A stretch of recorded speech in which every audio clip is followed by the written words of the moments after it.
How much is the salary of a caregiver in Germany? Magkano ba ang pwedeng sahurin ng isang caregiver dito sa bansang Alemanya? Ito po ang topic natin for today, guys. First, sa mga hindi po nakakakilala sa akin at madami-dami po kayo dahil baguhan po ako dito sa YouTube.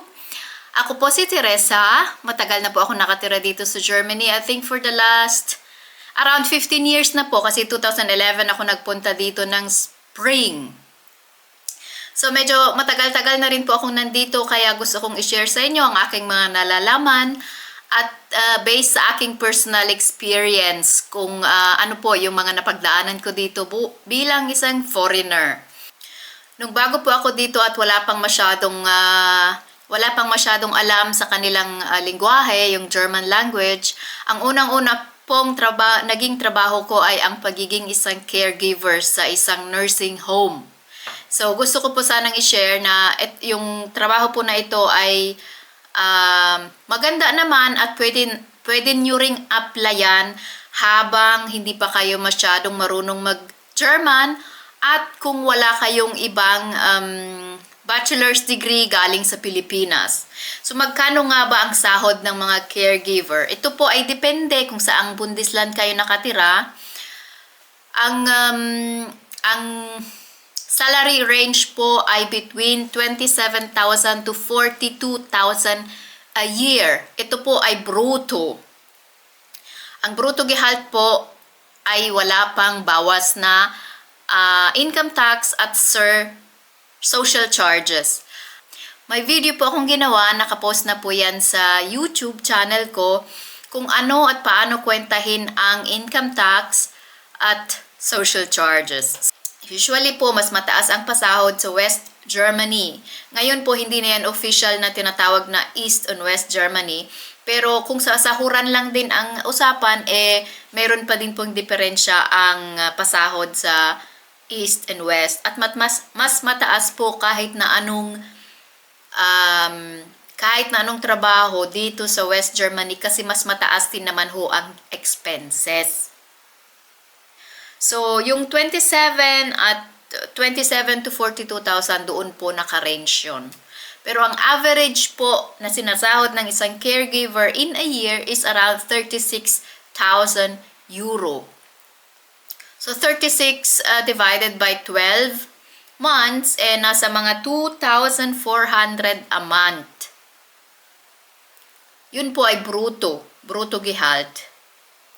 At may ginawa po akong video about sa kung ano po ang diferensya ng bruto at netto gehalt. Pwede din po ninyong please tignan nyo po para may idea kayo na ang sinasabi ko ditong monthly salary ay bruto po yon. Maibabawas pa doon ang income tax at social charges. Ngayon po ay nasa around 67 to 68 ang exchange rate ng euro. Sa 2,400 po ay nasa 160,000 pesos ang monthly salary ng isang caregiver. So kung tutuusin po, ay malaki-laki na rin yon kasi ang 2,400 naman ay yun ay ang starting salary. Sa mga matatagal na po dito ay umaabot na yon ng lagpas 3,500 mga ganyan ang sahuran. Ang 2,400 po ay starting salary lang yan. Kung tutuusin po ay malaki-laki na rin yun. Depende po kung kayo lang mag-isa dito at kailangan nyo magbayad ng rent at kung ano pa man. Siyempre, kasya na rin yun kasi kung di naman ho yun magkakasya, hindi naman yan, doon naman kasi nila ibinibase ang pasahod sa mga tao dito na dapat kasya para independent mamuhay ang mga workers.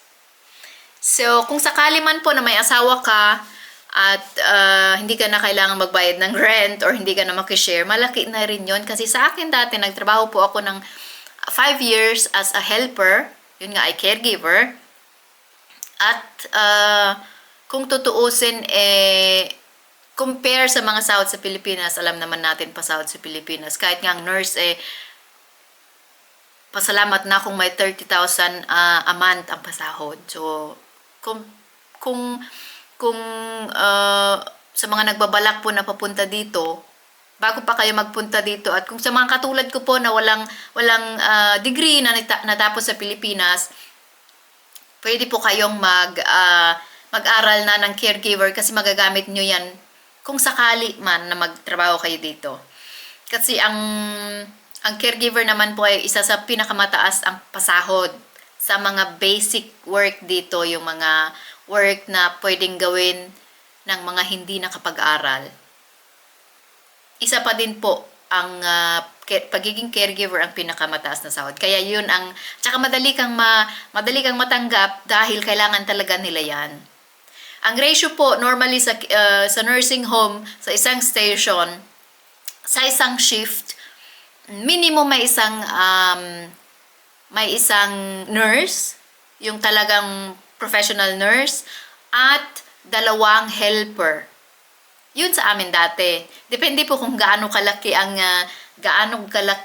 isang station. Sa amin dati is around 18 to 22 patients sa isang station. At yun, hati kami, 2 helper and isang nurse talaga. Kaya, tsaka kung tutuusin, mas madami naman yung ginagawa ng helper kaysa sa mga nurses. Ang nurses lang talaga ang ano nila is yung responsibility nakaatang sa kanilang balikat. At saka yung mga medicine, mga ganyan-ganyan. Sila syempre ang gagawa niyan. Pero ang normal na trabaho ay ginagawa ng mga helper. Habang nag-aaral kayo ng German, pwede na rin kayo mag-aral ng caregiver kasi kasi ilang buwan pa ang pagiging caregiver. Feeling ko hanggang 8 months yun. Kasi sa amin dati, ewan ko lang kung nagbago. 15 years ago, nung 2009 yata ako no.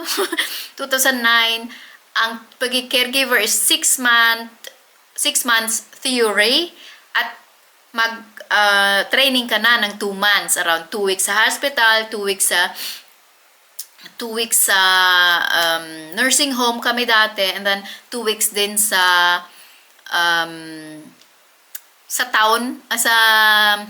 town clinic bang tawag doon, kung saan nagpapabakuna yung mga nanay, yung mga ganyan. 2 weeks din ang training namin. So more or less mga 6 weeks ang training sa amin, practical training. So tip ko po sa inyo na kung sakali alanganin kayo magpunta dito, pero kung pupunta rin lang naman kayo, at least handa na. So sana po may matutunan kayo at sana ay ang aking na share na info isang positive idea para sa inyo. Salamat at sa ulitin.